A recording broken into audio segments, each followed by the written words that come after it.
I feel I know him personally. I do. I've never seen him. Like family? Like family. I've read his books over and ever. Actually, I had a lot of stuff spread out here.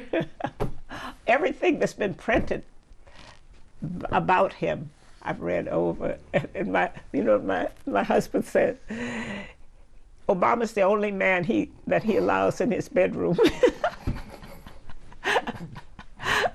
We had such dreams that he had the promise to elevate this country to where we should be.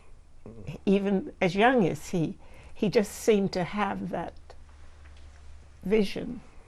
So we had hoped.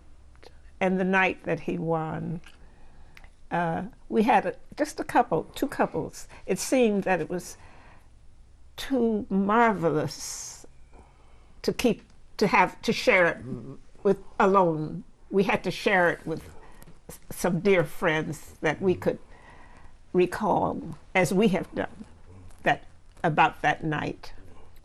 I had the feeling of realization of an impossible dream. Off time, we have made statements that said we can do it, but we did not have the proof that it could be done. And this was living proof that it could be done.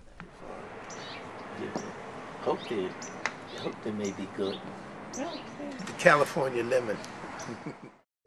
I said, if he wins, I will take you back to Washington.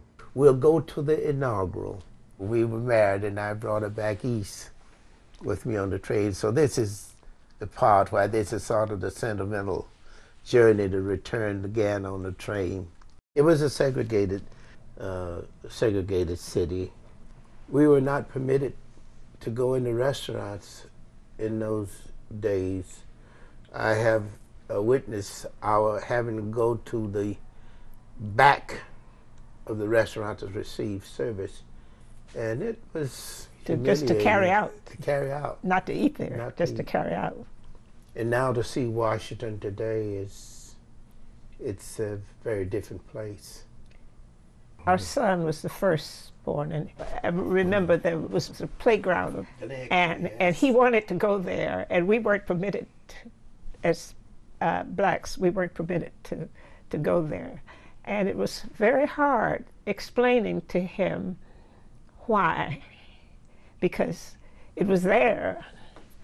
But anyway, there was another child with us, and she was a little older, and she explained to him.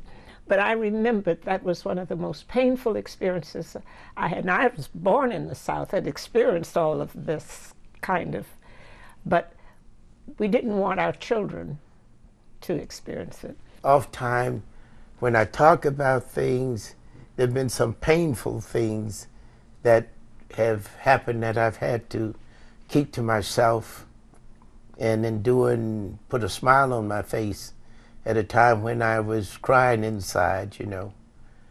I want to mention a song, and I had said I want to be sure and tell you about it. It's a song that African Americans have used through the ages. Lift every voice and sing till earth and heaven ring, ring with the harmony of liberty.